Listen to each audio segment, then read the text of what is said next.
ราบสบายดีแหละสวัสดีเด้อพ่อแม่พี่น้องเจ้ายูทูบทุกฐานเนาะว่าจะเป็น FC ทางฝั่งไทย FC ทางสปปลาวเฮาเนาะเป็นเนาะ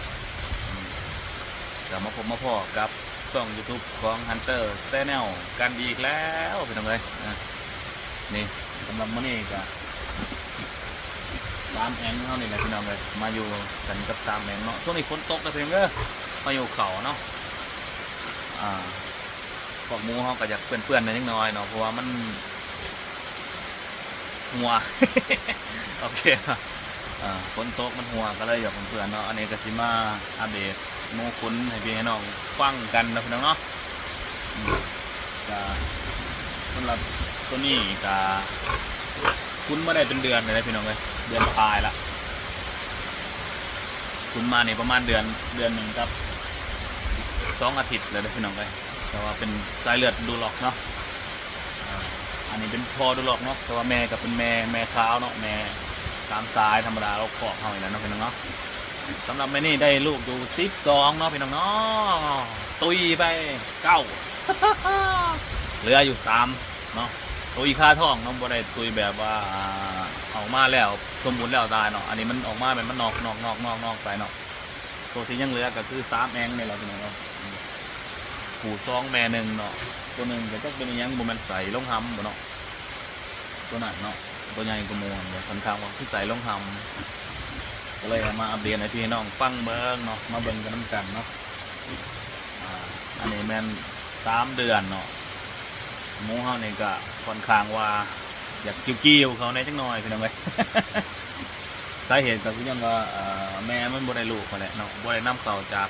ฟาร์มอื่นจากบอนอื่นเนาะเขาก็เลยเลี้ยงเอาแต่ซัมเฮามีนี้เนาะกับอีกอย่างกับปัญหาเรื่องพยาธิช่วง2 เดือนหลังหาเดียวนี่ก็ยังมีอยู่เนาะพี่น้องเนาะเลยยังบ่ทันจะกล้านำมาจากทางอื่นเพราะว่ามันก็มีความเสี่ยงหลายเนาะอีกอย่างเขาก็บ่แม่นว่าที่อนาคตใดเนาะเขาก็เลยฝนกระตกอยู่เรื่อยๆเนาะสำหรับ3 ตัวนี่ก็เป็นลูกคอกหมูเขาเองอะไรที่นั่นเลยเลี้ยงสนั่นเนาะนี่กับหมู3 ตัว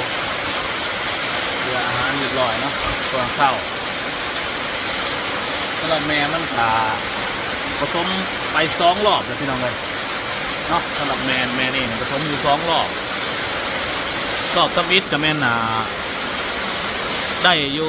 17 มื้อเนาะ18 มื้อเอ็นขึ้นองตรงโอนต้นคือเก่าก็เลย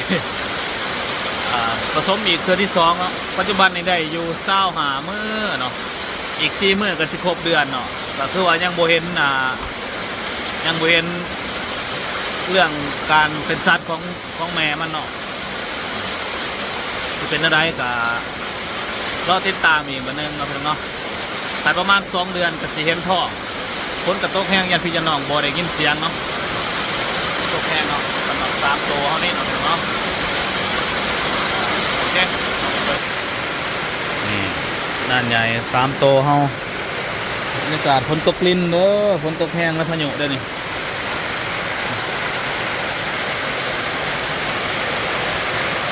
คอกหมูเฮากะเนาะฝนตกคอกหมูกะเป็นประมาณนี่แหละให้เบิ่งกันเนาะเบิ่งตัวรับประทานเด้อ